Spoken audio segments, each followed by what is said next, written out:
Les Français se battent chaque jour pour nourrir leurs enfants. Aujourd'hui, l'inflation galopante et les problématiques économiques plongent de nombreux foyers dans la précarité. Alors, que faire pour sortir de cette impasse et redonner espoir à ceux qui luttent pour leur survie quotidienne? Explorons ensemble les solutions possibles. Quelle est la devise de la France? La devise de la France, c'est la Marseillaise. La Marseillaise. Bah oui, frérot, c'est allons enfants de la... C'est ça? T'es sûr que c'est ça? Bah frérot, la devise de la France, c'est ça? T'es de quelle origine? Français. Et tu connais pas la devise de la France? Mais si, c'est la Marseillaise. Non, ça c'est l'hymne national. Ah putain, j'ai confondu alors. Attends, du coup là, attends, ça c'est l'hymne national que j'ai dit Ouais, là? l'hymne national. Donc du coup, je pense que la devise, c'est Paris alors? Non, c'est Paris-Marseille, c'est quoi? Mais là, c'est des villes ça. Mais y a pas un truc du genre en mode... c'est pas le truc... genre parce que c'est les plus grandes villes? Donc pour toi, c'est ça la devise de la France? Ouais, c'est Paris-Marseille, je sais pas, Lyon. Lyon? Ouais, Paris-Marseille-Lyon. PML. Qu'est-ce que tu me racontes? C'est pas ça? Non, c'est pas ça. Je sais pas. Donc, c'est bon, tu l'as pas? T'es sûr Ouais, que ou ça le commence Père par un Noël. L? Ou Ça le Père commence- Noël. Le Père Noël? C'est pas ça? C'est Coca-Cola pendant que tu y es aussi. Bah non, mais frérot, c'est pas pareil, Coca-Cola. Mais tu me dis le Père Noël. Bah oui, Bon, mais... tu sais quoi, on va arrêter le massacre. Je vais mettre les pieds dans le plat, je vais parler français, monsieur Macron. Je reviens des courses. Alors, je vous montre ce que j'ai acheté. Deux petits sacs, ok? J'en ai eu pour 120 €. 120 €, on n'a pas de viande dans mes sacs, donc pas de protéines, pas de poisson. Quoi d'autre? Des gâteaux, de la lessive, sachant que j'ai déjà fait les courses samedi, et j'en ai eu pour 200 €. Mais on va où? 120 € pour ça. 2 paquets de céréales, c'est même pas encore la marque. Des yaourts, des œufs, des gâteaux. C'est le seul paquet où c'est de la marque, ok? Pareil, des chips pour mes enfants, de la lessive, un pack d'eau et encore des gâteaux. Voilà, je vous épargne les détails de Larissa, parce que voilà, nous, on adore chez nous Larissa. Mais on va où? Les Français vont mal. Les Français vont mal. Moi, je pense aux autres qui sont dans la misère la plus absolue, dans la précarité. Ils sont au SMIC. 1500 € le SMIC. Mais, en fait, arrivés au 10, ils ont plus rien. Ils ont pas un sou. Ils sont encore en déficit. Ils sont à découvert, les frigos vides. Comment ils font pour nourrir leurs gosses? Je comprends pas. Je parle pas à mon nom, je parle au nom de tous les Français, de tout le peuple français.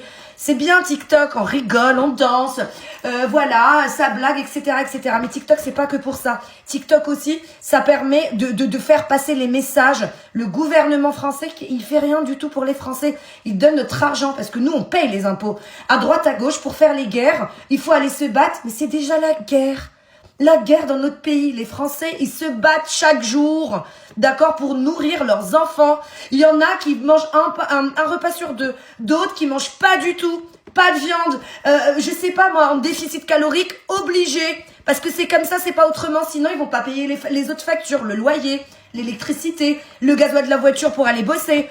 Enfin, je sais pas, c'est minable, c'est la misère absolue en France. Faites quelque chose, le gouvernement, bougez-vous. Mais, je trouve qu'ils ont raison.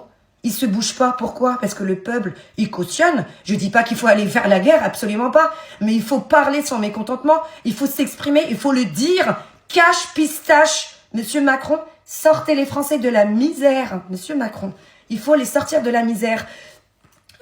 Nous, c'est la classe moyenne. Les riches, ils s'enrichissent. Les pauvres, ils s'appauvrissent. Et nous, on est au milieu. D'accord? On est au milieu. Ça va qu'on arrive encore à faire des plans de course, arriver au 28 du mois. Mais les autres, ils font comment alors? Ils jeûnent?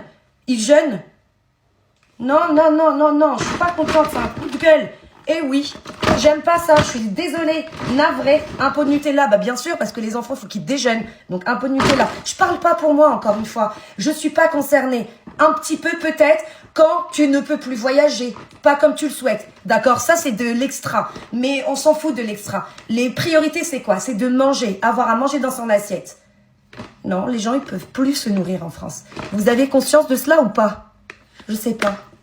Dans la première partie, on a entendu un cri du cœur sur le coût de la vie en France, où beaucoup peinent à joindre les deux bouts, même pour se nourrir correctement. Cela soulève une question cruciale. Comment en est-on arrivé là? Et pourquoi le gouvernement semble-t-il si inactif face à cette crise? Dans la deuxième partie, on va explorer si cette situation est unique à la France ou si d'autres pays connaissent les mêmes défis.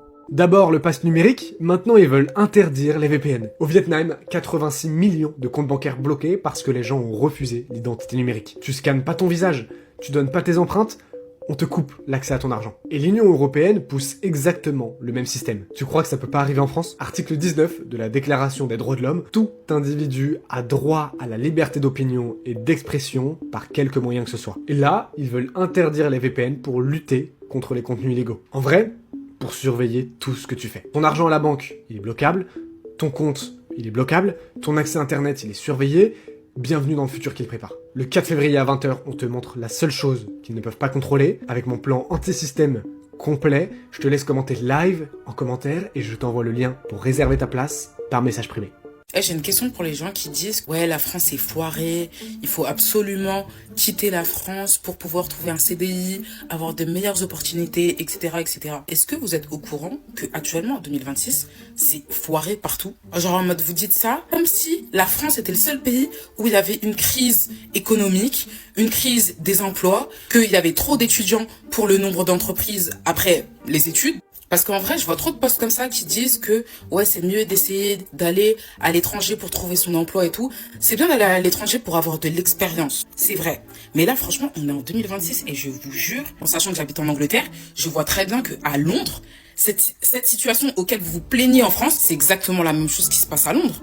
Il y a trop d'étudiants comparé au nombre d'entreprises. En plus, post-Covid, il y a eu plein d'entreprises, soit qui ont fermé, soit qui recrutent beaucoup moins qu'avant parce que ça leur coûte trop cher. Fait qu'il y a plein d'étudiants qui se retrouvent sans job. Alors qu'ils ont la volonté, des gens même, des fois, ils ont l'expérience de fou. Et TikTok que je vois sur mes pour toi concernant le recrutement en France, c'est la même chose que je vois sur mes pour toi londoniens, genre. La question centrale, c'est pourquoi tant de Français peinent à boucler leur fin de mois malgré leurs efforts. Entre l'inflation galopante et la surveillance accrue, les tensions s'intensifient.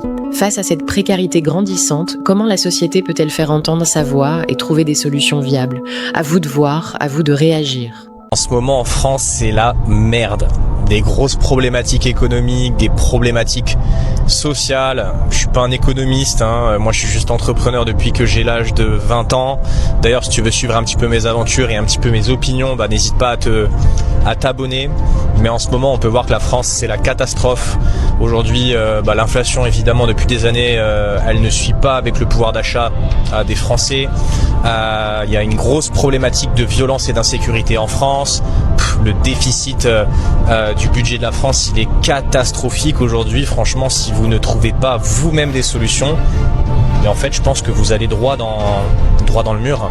Donc, utilisez Internet, utilisez les réseaux sociaux, utilisez toutes les solutions qui puissent exister pour vous en sortir. Il y a des solutions et il n'y a aucune excuse. Si tu es né en France, que tu sais parler la langue française, que tu sais utiliser Internet, tu peux gagner de l'argent en ligne.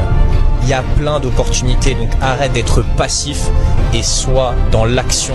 Va voir des personnes qui t'inspirent, va voir des personnes qui ont réussi à le faire, comme moi par exemple, en partant de rien, à l'âge de 20 ans, en venant de Clermont-Ferrand.